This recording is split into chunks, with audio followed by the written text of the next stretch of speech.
now we have the newest head coach for South Carolina State University here. Tell us really quick who you are and what you look forward to bring to the team next season. Well, we're excited. My name is Chennis Berry. I'm the new head football coach at South Carolina State University in Orangeburg, South Carolina, and it's great to be a Bulldog.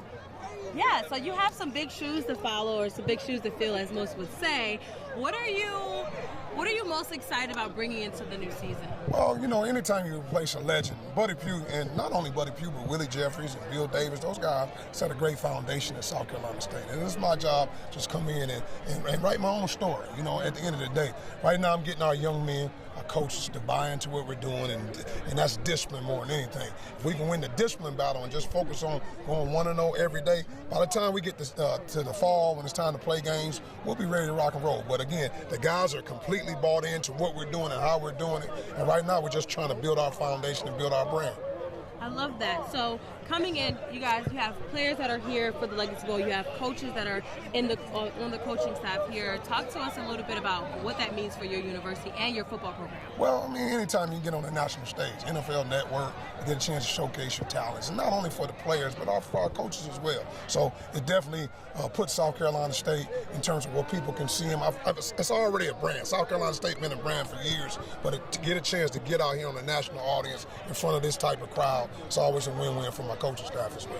What motivational words could you give to maybe upcoming players, maybe people that may be looking at your school now they've seen you on a national level? Well, South Carolina State is a great place, but not only is it a great place, it's got great people. And you're going to spend the next 4 years of your life with people that's going to set you up for the next 40 years of your life. They're not going to just care about you just as a football player, but as a young man. Because we know one thing about this game of football, it has an expiration date. And they got to be ready for this game of life, because, you know, they're going to be fathers and they're going to be husbands, they're going to be leaders in the community longer than they'll be football players. So if you choose to come to South Carolina State, you're not only going to win on the field, you're going to win off the field as well. All right. One last question. Tell me about your players' progress throughout the week. Have you seen some really good promise in them? And what would you tell them as they look forward to getting into the NFL or making it to the next level? Well, whenever you have an all-star game, it's a challenge, because you're just coaching these guys for 3 or 4 days. You know, so those guys are learning new schemes, learning new people. And it's not their typical offenses and defenses and special teams that they do at their home school. So we just tell them to focus in, learn what we're trying to teach, and play full speed, because the only difference between practice, that these guys were out here rocking and rolling every day all week, and game day, it was just more people watching. So what did you do each and every day while you were here, and did you win the day? And that's what we tell these young men: just dominate the day, win the day, and only one team got to like you. There's 32 teams in the NFL. Only one team's got to like you. So did you do enough this week to turn the heads of any organization in the National Football League? Yeah, thank you so much. Absolutely. I shine so bright, you Standing on the field right now with the winning coach, should I say, finally on the winning side. We just came, remember you from at the Celebration Bowl. So tell us today, what was it like being here on the field with the players, even some of your own players, once again? Oh, it was a tremendous opportunity. I mean, I think you separate a little bit. The last time we actually were on the field and played football was, end of December. So to be out here with these young men, helping them try to obtain their dreams, their dreams, goals, and aspirations, is always what it means, for me to be a coach anyway, is to, stand in them, in this deal with those guys and help them achieve all their goals. So just to watch them this week work and go about their business and learn that transition between being a college athlete and learning how to be a pro is always fun, and it's always great to be a part of that transition for them. What were some encouraging words? I'm just talking about your players now.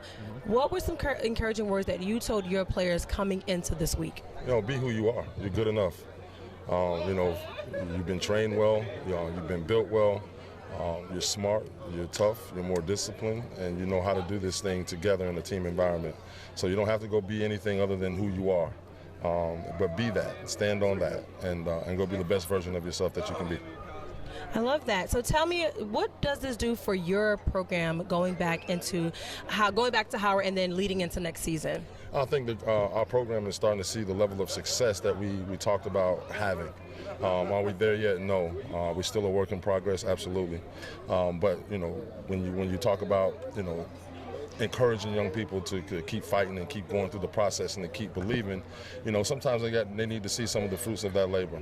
And so for our young guys in our program that are back home training hard and back in our first quarter and understanding that we're building the foundation of what this new football team will look like, they can see the other side of the guys that bought into the vision and that done it right, both on the field and in the classroom, and having the opportunities that they have now. Just keep believing, and that will be them one day. And if we're doing that and that's a complete cycle, then we finally got our program running the way that it should run. Okay, and then one last question. You got to see earlier this week that the players were in the combine. So how significant is that combine to them, not only just for today leading up to the game, but for their future? Oh, it's big time. I think, it's called access, right?